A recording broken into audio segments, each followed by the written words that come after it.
നമസ്കാരം, ഞാൻ വിനു ശ്രീധർ. എനിക്കൊപ്പം ഈ സൈഡിൽ കാണുന്നത് നിങ്ങളുടെ സ്വന്തം ജീൻ പിയാഷെ. അപ്പോൾ ഞാൻ ഇന്ന് പിയാഷെ എന്ന് പറയുന്ന ആ മഹാനായ വ്യക്തിയുടെ തിയറികളെ സംബന്ധിച്ചുകൊണ്ടും അതുപോലെ തന്നെ ഡെവലപ്മെൻ്റൽ സ്റ്റേജുകളെ സംബന്ധിച്ചുകൊണ്ടും കേരള PSCയുടെ വിവിധ എക്സാമുകളിൽ ആവർത്തിച്ചിട്ടുള്ള ക്വസ്റ്റ്യൻസിനെയാണ് ഡിസ്കസ് ചെയ്യാൻ പോകുന്നത്. LP-UP എക്സാമിൻ്റെ ഭാഗമായിട്ടുള്ള ഫൗണ്ടേഷൻ ബാച്ചുകൾ എൻട്രിയിൽ ആരംഭിച്ചിട്ടുണ്ടെന്ന് നിങ്ങൾക്കറിയാം. അതിൻ്റെ ഭാഗമായിട്ട് കഴിഞ്ഞ തവണത്തെ LP-UPയിൽ ഒരുപാട് യൂസ്ഫുൾ ആയി എന്ന് ഒരുപാട് പേര് ഫീഡ്ബാക്ക് പറയും, ഭയങ്കര സന്തോഷം തോന്നുകയും ചെയ്തൊരു ഇതായിരുന്നു സൈക്കോളജിയുടെ ചോദ്യപ്പെട്ടി. ആയിരക്കണക്കിന് ക്വസ്റ്റ്യൻസ് നമ്മൾ അതിൽ പ്രീവിയസ് ഇയർ ക്വസ്റ്റ്യൻസും കേറ്ററ്റ് ക്വസ്റ്റ്യൻസും മോഡൽ ക്വസ്റ്റ്യൻസും ഒക്കെ ഉൾപ്പെടുത്തിക്കൊണ്ട് സൈക്കോളജിയിൽ ഓരോ ടോപ്പിക്കുകളുടെയും ക്വസ്റ്റ്യൻ ഡിസ്കഷൻ നടത്തിയിട്ടുണ്ടായിരുന്നു. നിങ്ങൾക്ക് ഭയങ്കര യൂസ്ഫുൾ ആയി എന്ന് ഒരുപാട് പേര് പറഞ്ഞു. ഇന്ന് ലിസ്റ്റിൽ ഒരുപാട് പേര് ഇടം പിടിച്ചിട്ടുണ്ട് എൻട്രിയുടെ ഭാഗമായിട്ടുള്ളവർ. അപ്പോൾ അടുത്ത LP-UP ലക്ഷ്യം വെച്ചുകൊണ്ട് 2026-27 കാലഘട്ടത്തിലെ LP-UP ലക്ഷ്യം വെച്ചുകൊണ്ട് മുന്നോട്ട് പോകുന്നവർക്ക് യൂസ്ഫുൾ ആവുന്ന രീതിയിൽ ആ ചോദ്യപ്പെട്ടിയിലെ പിയാഷെ ചോദ്യങ്ങൾ ഇന്ന് നിങ്ങളുടെ മുമ്പിലേക്ക് അവതരിപ്പിക്കുകയാണ്. നിങ്ങൾക്ക് എൻട്രിയിലെ ഫൗണ്ടേഷൻ ബാച്ചിൻ്റെ ഭാഗമായിട്ട് ഈ പറയുന്ന രീതിയിൽ ക്വസ്റ്റ്യൻസിൻ്റെ ചോദ്യപ്പെട്ടി എന്ന് പറയുന്ന സെക്ഷനൊക്കെ അറ്റൻഡ് ചെയ്യാൻ ഉള്ള അവസരമുണ്ട്. തിയറി ഓറിയൻറ്റഡ് ആയിട്ടുള്ള ക്ലാസ്സുകളുണ്ട്, സ്പെഷ്യൽ ബാച്ചുകളും ഗോൾഡ് ബാച്ചുകളും ഒക്കെ നിങ്ങൾ LP-UPയുടെ ഭാഗമായിട്ട് നിങ്ങൾക്ക് ആരംഭിച്ചിട്ടുണ്ട്. എത്രയും പെട്ടെന്ന് പഠനം തുടങ്ങുക. അടുത്ത LP-UPയിൽ ആദ്യ റാങ്ക് പിടിക്കാനാവണം നിങ്ങളുടെ ലക്ഷ്യം, അല്ലാതെ ലിസ്റ്റിൽ കയറുക എന്നുള്ള ലക്ഷ്യത്തിലായിരിക്കരുത് നിങ്ങൾ ഇതിൻ്റെ ഭാഗമാവേണ്ടത്. അങ്ങനെയെങ്കിൽ നിങ്ങൾക്കറിയാവുന്ന പിയാഷെയുടെ ഒരുപാട് ചോദ്യങ്ങളാണ് ഇന്ന് നിങ്ങളിലേക്ക് എത്താൻ പോകുന്നത്. എത്ര എണ്ണം നിങ്ങൾക്ക് ആൻസർ ചെയ്യാൻ പറ്റുന്നുണ്ടെന്ന് സ്വയം ഒന്ന് വിലയിരുത്തി നോക്കാം. ഫസ്റ്റ് ഓഫ് ഓൾ അദ്ദേഹത്തിൻ്റെ തിയറിയുടെ പേര് വെച്ചിട്ട് തന്നെ അല്ലേ, വൈജ്ഞാനിക വികാസ സിദ്ധാന്തം, Piaget's theory of cognitive development, അങ്ങനെയാണ് നമ്മൾ പറയുക. അത് ആവിഷ്കരിച്ചത് ആരാണെന്നുള്ളതാണ് ആദ്യത്തെ ചോദ്യം. നമുക്കറിയാം, ഞാൻ ആദ്യം ഫോട്ടോ കാണിച്ചിട്ട് ഇത് ആരുടെയാണെന്നൊക്കെ ചോദിക്കുമ്പോൾ ആ ചോദ്യത്തിന് വലിയ റിലവൻസ് ഇല്ലെന്ന് എനിക്കും അറിയാം. എന്നാലും നമ്മൾ അവിടുന്ന് തന്നെ തുടങ്ങുകയാണ്. എബ്രഹാം മാസ്ലോയും കോൾബർഗും വില്യം ജെയിംസും ഒക്കെ കണ്ട് ഡൗട്ടൊന്നും അടിക്കാതെ ജീൻ പിയാഷെയുടെ വൈജ്ഞാനിക വികാസ സിദ്ധാന്തം എന്നുള്ളത് ഓർമ്മയിൽ ഉണ്ടാവണം. ഏറ്റവും ഇമ്പോർട്ടൻ്റ് ആയിട്ടുള്ള ഒരു കൺസെപ്റ്റായിട്ട് നമുക്കതിനെ കാണുകയും ചെയ്യാം. ഓക്കെ, ഇനി നിങ്ങൾക്ക് ഏറ്റവും പ്രാധാന്യത്തോടുകൂടി പഠിക്കേണ്ട മറ്റൊരു ചോദ്യം എന്താണ് എന്നുള്ളത് നോക്കാം. അതായത് അടുത്ത ചോദ്യമായിട്ട് വന്നിരിക്കുന്നത്, നിലവിലുള്ള അറിവിൻ്റെ അടിസ്ഥാന ഘടകങ്ങളെ പിയാഷെ ഡാഷ് എന്ന് വിളിക്കുന്നു. നിങ്ങൾ തുടക്കക്കാരാണെങ്കിൽ പോലും നിങ്ങൾക്കൊരു പക്ഷേ ആ വാക്ക് കേട്ടുപരിചയം ഉണ്ടാവും. B.Edനും DLDനും ഒക്കെ കേറ്ററ്റിനും ഒക്കെ എഴുതുമ്പോൾ ആവർത്തിക്കുന്ന ഒരു ചോദ്യമാണ്. പിയാഷെയുടെ തൊട്ട് മുമ്പ് പറഞ്ഞ തിയറിക്കകത്ത് അദ്ദേഹം വളരെ വിശദമായിട്ട് ഡിസ്കസ് ചെയ്യുന്ന ഒരു കൺസെപ്റ്റ് ഉണ്ട്. ആ അറിവിൻ്റെ അടിസ്ഥാന യൂണിറ്റുകളെ അദ്ദേഹം സ്കീമ എന്നാണോ, സംയോജനം എന്നാണോ, അനുരൂപീകരണം എന്നാണോ, അതോ ഇതൊന്നുമല്ലേ, ഇതിനകത്തൊന്നും വരുന്നില്ലേ? തീർച്ചയായിട്ടും നിങ്ങൾക്ക് അറിയാമെന്ന് ഞാൻ പ്രതീക്ഷിക്കുകയാണ്. സ്കീമ എന്നാണ് പിയാഷെ വിളിച്ചത്. അറിവിൻ്റെ അടിസ്ഥാന ഘടകങ്ങളെ ഈ പറയുന്ന വൈജ്ഞാനിക വികാസ സിദ്ധാന്തത്തിൽ ജീൻ പിയാഷെ വിളിച്ച പേര് സ്കീമ എന്നാണ്. സ്കീമ മറക്കണ്ട, സ്കീമ. അപ്പോൾ വളരെ സിമ്പിൾ ആയിട്ടുള്ള ഒരു ക്വസ്റ്റ്യൻ ആണ്. ഇത് രണ്ടും നിങ്ങൾക്ക് ആൻസർ ചെയ്യാൻ പറ്റുന്ന ടൈപ്പ് ക്വസ്റ്റ്യൻസ് ആയിരുന്നു. ഇനി പലർക്കും മാറിപ്പോകുന്ന ഒരു കൺസെപ്റ്റാണ് പിയാഷെയുടെ വൈജ്ഞാനിക വികാസ സിദ്ധാന്തവുമായി ബന്ധമില്ലാത്ത സാധനം ഇതിനകത്ത് ഏതാണെന്നുള്ളത്. സ്വാംശീകരണമാണോ, സ്കഫോൾഡിംഗ് ആണോ, സ്കീമയാണോ, അനുരൂപീകരണമാണോ? വളരെ ഇമ്പോർട്ടൻ്റ് ആയിട്ടുള്ള ആശയം. ജീൻ പിയാഷെയുടെ തിയറിയിലെ കുറച്ച് പ്രധാനപ്പെട്ട ടേംസ് ഉണ്ട്. ഇപ്പോൾ സ്കീമ പറഞ്ഞു അല്ലേ, സ്കീമകൾ നിർമ്മിക്കുന്നത്, ഓൾറെഡി ഉള്ള സ്കീമകളിൽ മാറ്റം വരുത്തുന്നത് ഒക്കെ എന്തിനു വേണ്ടിയിട്ടാണ്? വളരെ പ്രധാനപ്പെട്ട ഒരു ആശയമുണ്ട്. ആ ആശയങ്ങളിൽ പക്ഷേ എവിടെയും സ്കഫോൾഡിംഗ് എന്ന് പറയുന്ന ഒരു കൺസെപ്റ്റ് പറയുന്നില്ല.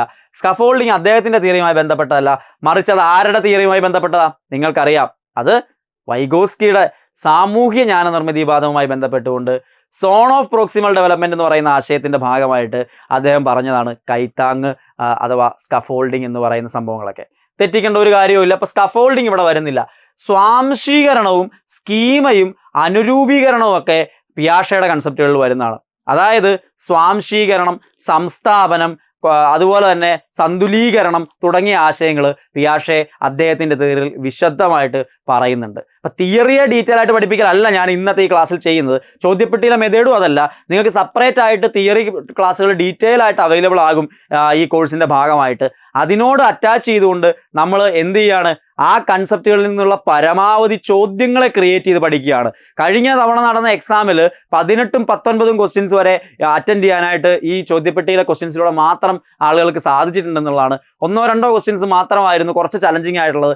20ൽ 20 നേടിയവരുണ്ട് എന്നുള്ളതും ഒരുപാട് പേരുടെ മെസ്സേജ് അങ്ങനെ കാണുകയും ചെയ്തിട്ടുണ്ട്. കാരണം ട്വിസ്റ്റിംഗ് ആയിട്ടുള്ള 1-2 ക്വസ്റ്റ്യൻ ചോദിച്ചാലും നമ്മൾ അങ്ങനെ ഡയറക്റ്റായിട്ട് ഡിസ്കസ് ചെയ്തിട്ടുള്ളതേ ഉള്ളൂ. പക്ഷേ ആ ടൈപ്പ് ക്വസ്റ്റ്യൻസ് നമ്മൾ അല്ലാതെ തന്നെ ഡിസ്കസ് ചെയ്തിട്ടുണ്ടായിരുന്നു. അപ്പോൾ അത് വളരെ യൂസ്ഫുൾ ആവുന്ന രീതിയിലാണ് നിങ്ങൾക്ക് ഈ കോഴ്സ് ഡിസൈൻ ചെയ്തിട്ടുള്ളത്. സോ ഇവിടെ സ്കഫോൾഡിംഗ് ആരുടേതാണ് എന്നുള്ളത് കൂടി അവിടെ ഓർത്തിരുന്നാൽ നല്ലതായിരിക്കും. അടുത്ത ഒരു പ്രധാനപ്പെട്ട ആശയമായിട്ട് അവിടെ ചോദ്യമായിട്ട് വന്നിരിക്കുന്നത് തിയറിക്ക് അകത്തേക്ക് ഇറങ്ങിക്കൊണ്ടുള്ള ചോദ്യമാണ്. ഞാനിപ്പോൾ പറഞ്ഞ ആ വാക്കുകൾ തന്നെയാണ്. സ്കീമ എന്ന വൈജ്ഞാനിക ഘടന രൂപം കൊള്ളുന്നത് പഠിതാവ് നേടുന്ന അറിവുകളും അനുഭവങ്ങളും രണ്ട് പൂരക സമ്പ്രദായങ്ങളിലൂടെ രൂപപ്പെട്ട് വികസിച്ചാണ് എന്നാണ് പിയാഷെ അഭിപ്രായപ്പെട്ടത്. ഏതെല്ലാമാണ് ഈ സമ്പ്രദായങ്ങൾ? സംസ്ഥാപനം അസന്തുലനം, സംസ്ഥാപനം സന്തുലനം, സ്വാംശീകരണം സംസ്ഥാപനം, സ്വാംശീകരണം സന്തുലനം. അപ്പൊ ഞാൻ നേരത്തെ പറഞ്ഞതുപോലെ ഇക്വിലിബ്രിയേഷൻ എന്ന് പറയുന്ന അല്ലെങ്കിൽ സന്തുലീകരണത്തിനുള്ള മാർഗമായിക്കൊണ്ട് രണ്ട് കാര്യങ്ങളെ പിയാഷെ ഇൻട്രൊഡ്യൂസ് ചെയ്യുന്നുണ്ട്. അത് രണ്ടും കോമ്പിനേഷൻ ആയിട്ട് വന്നിരിക്കുന്നത് ഏത് ആൻസർ ആണ് ഇവിടെ? ഓപ്ഷൻ സി ആണ്. സ്വാംശീകരണവും സംസ്ഥാപനവുമാണ് ഇവിടുത്തെ ശരിയായിട്ടുള്ള കൺസെപ്റ്റ്. സ്വാംശീകരണവും സംസ്ഥാപനവും. ഓക്കെ, അസിമിലേഷനും അക്കോമഡേഷനും, ഇക്വിലിബ്രേഷനുള്ള രണ്ട് വഴികളായിട്ട് അസിമിലേഷനും അക്കോമഡേഷനും പിയാഷെ ഇൻട്രൊഡ്യൂസ് ചെയ്യുന്നുണ്ട്. അപ്പോൾ അതെന്തായിരുന്നു എന്നുള്ള തിയറി നന്നായിട്ട് പഠിച്ചോണേ.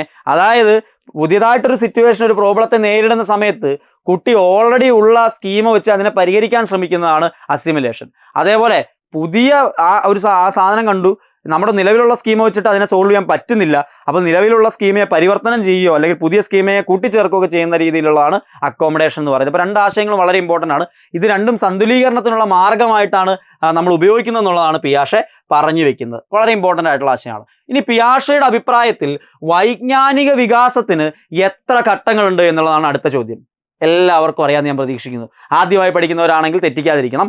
എത്ര എണ്ണം ഉണ്ട്, എത്ര ഘട്ടങ്ങളുണ്ട് എന്ന് ആദ്യം അറിഞ്ഞിരിക്കണം. 4 ആണോ 3 ആണോ 2 ആണോ 5 ആണോ? പിയാഷെയുടെ വൈജ്ഞാനിക വികാസ ഘട്ടങ്ങളിൽ 4 എണ്ണമാണ് എന്നുള്ളത് മറക്കണ്ട. ഇമ്പോർട്ടൻ്റ് ആയിട്ട് 4 എണ്ണത്തിൻ്റെയും പേരുകളും നിങ്ങൾ ഓർത്തിരുന്നോണം. വളരെ വളരെ പ്രാധാന്യത്തോടുകൂടി ആ ഒരു ടേബിൾ, DLD ടെക്സ്റ്റ് ബുക്കിൽ ടേബിൾ കൊടുത്തിട്ടുണ്ട്. ആ ടേബിളിൽ നിന്നാണ് ഈ ക്വസ്റ്റ്യൻസ് വരുന്നത്. ആവർത്തിച്ച് ക്വസ്റ്റ്യൻസ് വരാറുമുണ്ട്. അങ്ങനെയാണെങ്കിൽ അദ്ദേഹത്തിൻ്റെ ആ ഘട്ടങ്ങളിലെ ഒരു ഘട്ടത്തിൽ ഒബ്ജക്റ്റ് പെർമനൻസ് അഥവാ വസ്തുസ്ഥൈര്യം എന്ന് മലയാളത്തിൽ പറയാം. ഒബ്ജക്റ്റ് പെർമനൻസ് അഥവാ വസ്തുസ്ഥൈര്യം എന്നത് ഏത് ഘട്ടത്തിലെ സവിശേഷതയാണ്? പിയാഷെയുടെ 4 ഘട്ടങ്ങളുടെ പേര് നമ്മൾ പറഞ്ഞു. ഇന്ദ്രിയ ചാലക ഘട്ടം, sensory motor stage, pre operational stage, പ്രാഗ് മനോവ്യാപാര ഘട്ടം, മൂർത്ത മനോവ്യാപാര ഘട്ടം, കോൺക്രീറ്റ് ഓപ്പറേഷണൽ സ്റ്റേജ്, ദെൻ ഔപചാരിക മനോവ്യാപാര ഘട്ടം, ഔപചാരിക മനോവ്യാപാര ഘട്ടം അഥവാ ഫോർമൽ ഓപ്പറേഷണൽ സ്റ്റേജ്. അപ്പോൾ ഇന്ദ്രിയ ചാലഘട്ടം, പ്രാഗ് മനോവ്യാപാര ഘട്ടം, മൂർത്ത മനോവ്യാപാര ഘട്ടം, ഔപചാരിക മനോവ്യാപാര ഘട്ടം എന്നുള്ള രീതിയിൽ 4 ആയിട്ട് തിരിക്കുന്നു. അതിൽ വസ്തുസ്ഥൈര്യം അഥവാ ഒബ്ജക്റ്റ് പെർമനൻസ് എന്ന് പറയുന്നത് ഇന്ദ്രിയ ചാലക ഘട്ടത്തിലെ സവിശേഷതയാണ്. അതായത് നിങ്ങളുടെ കൺവട്ടത്തു നിന്നും വസ്തു മറഞ്ഞു കഴിഞ്ഞിട്ടും അങ്ങനെ ഒരു വസ്തു ഉണ്ടായിരുന്നു എന്നുള്ളത് നിങ്ങൾക്ക് അറിയാമെങ്കിൽ അത് വസ്തുസ്ഥൈര്യം എന്ന് പറയുന്നത്, അല്ലേ? നിങ്ങൾക്ക് ആ കഴിവ് കിട്ടി എന്നുള്ളതാണ്. നിങ്ങൾ റൂമിൽ നിന്ന് ഇറങ്ങിപ്പോകുമ്പോൾ നിങ്ങളുടെ കട്ടിലും കിടക്കയും അലമാരിയും എല്ലാം അവിടെ ഇരിപ്പുണ്ട്, ടേബിളും എല്ലാ റൂമിലുണ്ട്. നിങ്ങൾ പുറത്ത് പോയി നിങ്ങളുടെ സ്കൂളിൽ പോയി പഠിപ്പിക്കുന്ന സമയത്തും ആ സാധനമൊക്കെ അവിടെ ഉണ്ടെന്ന് നിങ്ങൾക്ക് അറിയാമല്ലോ. അത് തന്നെ കൺവെട്ടത്ത് എന്ന് പറഞ്ഞാലും വസ്തുവിന് അവിടെ തന്നെ ഉണ്ട് എന്നുള്ളത് തിരിച്ചറിവ്, അതാണ് ഒബ്ജക്റ്റ് പെർമനൻസ് അഥവാ വസ്തുസ്ഥൈര്യം എന്നുകൊണ്ട് ഉദ്ദേശിക്കുന്നത്. ഇന്ദ്രിയ ചാലഘട്ടത്തിലാണ് അത് വരുന്നതെന്ന് ഓർത്തിരിക്കാം.